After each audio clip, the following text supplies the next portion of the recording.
What's up guys, welcome to the garage. Today we have got a video with the WPL C34 KM, the full metal running gear version. Some people call it the Pro, but it's the KM, so kit metal.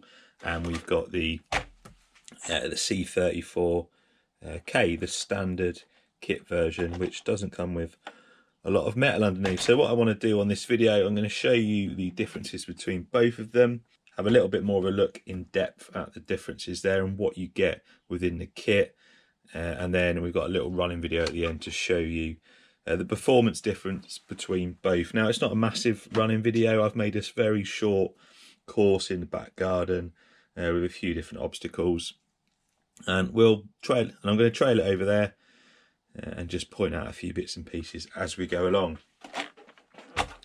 As you'll see on this one, we have had a little bit of an accident. One of the only plastic parts on this chassis broke after quite a few tumbles, as you'll see later on in the video. Anyway, stock colour blue, and there's a yellow as well. I thought the stock kit that was being sent to me was yellow, but it turned up it was another blue one. I've painted this orange because I think it looks really good, and I've given it a bit of weathering as well, just to make it look a little bit more authentic.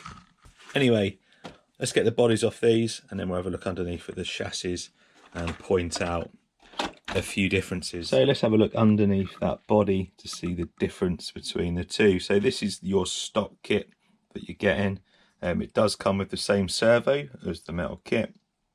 I've got these both running the same 20 amp ESCs. There's links in the description for both these trucks, and there's links for the electronics here as well. So both running same electronics.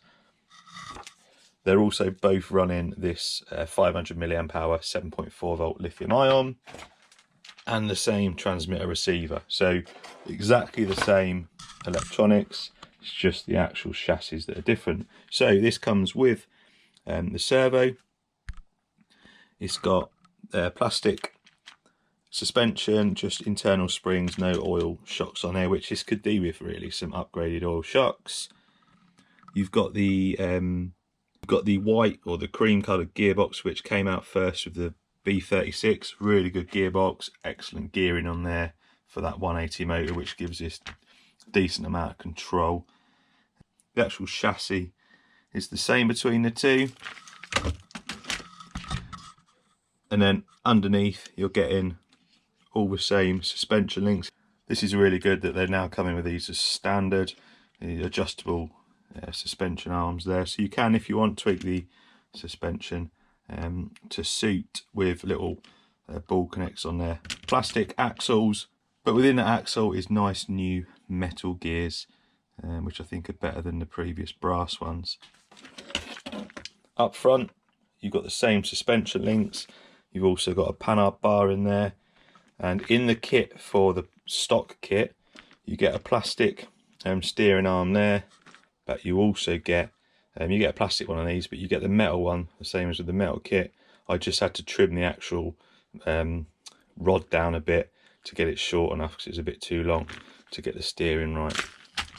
Other than that, it's all the same. You don't get wheel weights in this kit, which later on in the video you'll see is actually quite helpful. Onto the full metal kit. So all the chassis is the same, servo's the same, suspension's the same setup. However, these are quite stiff on here, and because this is a lot lighter, there's not as much weight to it. I would recommend on this using the C24 or the C14 springs, because they're a lot softer. So I wouldn't recommend it on this one, but definitely recommend it on the stock kit. Anyway, back to this one. So all this is the same.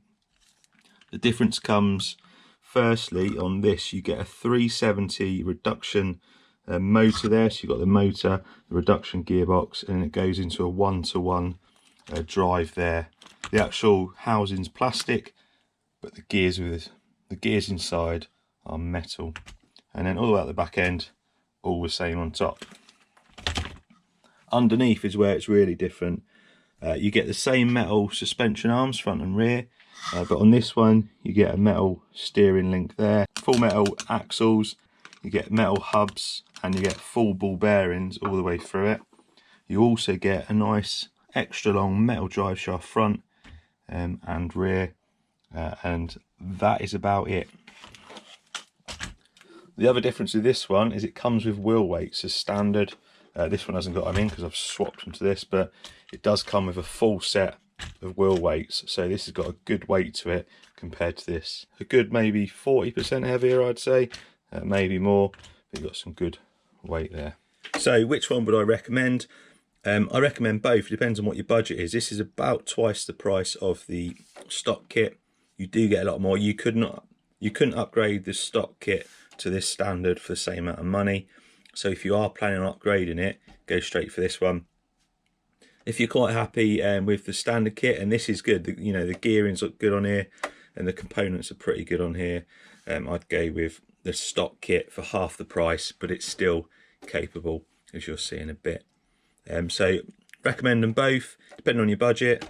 This one if budget's not a massive issue, this one if you just want something cheap to run around, this will do very well. And as you can see, with a little bit of detailing, it can look pretty good as well. Anyway, onto the course. So we're starting with the KM version, the full metal version. That 370 motor with that reduction gearbox gives this so much control. As you can see here, really slow and steady, but not too slow. The scale speed on this is just about right. This is a little bit trickier than it looks. That white panel on there is just a little bit too wide to straddle. So it'll go one way or the other.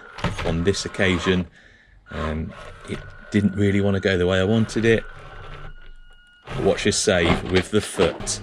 That's the first save. I didn't manage to save it later on. I did break it, as you saw, but once you get the right footing on here, straight up, no problem at all, apart from that bit. Straight up, no problem at all. So the weight of this really helps on this, but compared to the stock kit, when you see it, you can't really tell on the video, but the extra weight on this KM version, on this slippery plastic, once I'd unhooked the spare tyre off the wood there, it did actually climb. Not too bad, considering that surface is pretty slippery. A little bit of a save here. Whoop. And then boom. So that was the first of many hard hits. This video is edited quite a lot. That killed it. So that roll there, the only plastic bit, or pretty much the only plastic bit on that suspension snapped, which is going to happen when you've got all that weight there. I'm hoping that they bring out a metal version like they have for the C24 or C14 for that bracket. That will help a lot. Anyway, undeterred, we tried and carried on. Couldn't get up here with that rear suspension. It was just not enough grip, and the wheel was getting jammed. So we spun it round and went up backwards, which did work. So we got up slide going backwards with this. I wanted to finish the course, even though it broke. I really wanted to finish this course, so we got at the back there, just about, and then onto the last little bit. I just sat down here and it took me quite a while to get the right angle. In the end, I kind of gave up and just went flat out in reverse, and we went off the edge.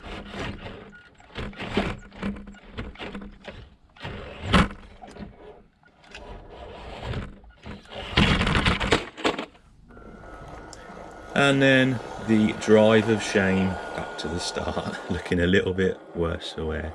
All in all though, that was a bit of a tricky course, but this is pretty tough. It did break that plastic, but the amount of times it fell off, it survived quite well. Right, onto this thing. Now the gearing is definitely, as you'll see, what weird is with it, it's a lot faster than the KM version, but it can still crawl. It's not quite as controlled as you can see, it's a little bit jerkier, but what you'll be talking about here is 50%. This is half the cost of the KM version, and it still gets over fine. Still crawls up here fine as well. Now it is missing a little bit of weight. It could do with that extra weight in there, and I had got used to this point. So I tried this so many times with the KM version. By the time we got to this point, I kind of got the hang of it. Although I did have one little fall, and yes, another foot save. I'm giving this truck away in the next video. This stock version I will be giving away, so I was a little bit more careful with it. I didn't want to damage it before I gave it away, but we got up there a lot quicker this time than I did with the KM version. And then coming off the end, I'd learnt the best way, just go flat out off there, straight onto the roof, and then straight up and over. And then straight off the side, the same as the KM version. No damage apart from losing an indicator. Now this is a little bit awkward.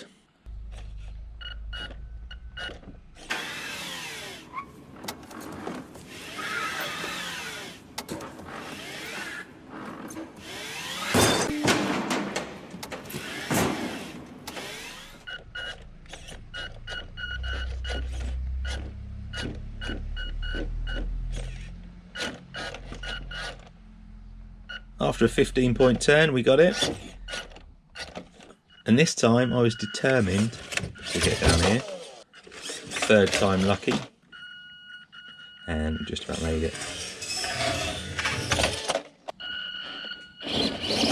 So this is where the wheel weights really come in. You can see on this one, this is quite top heavy. These trucks are top heavy with that spare wheel on the back. No chance. Quick change of wheels. Wheel weights on it now, just at the front. And straight up, turns it into a completely different truck going up there with the wheel weights in the front. And so it's definitely an addition that I would recommend. And then down here and finished. So all in all, yes, I did break the KM version, but its actual ability is definitely there, and it will be better than the stock version on a few different terrains and stuff like that. But that stock version, the standard kit, is still a capable truck. Cheers for watching, guys, and I'll see you next time.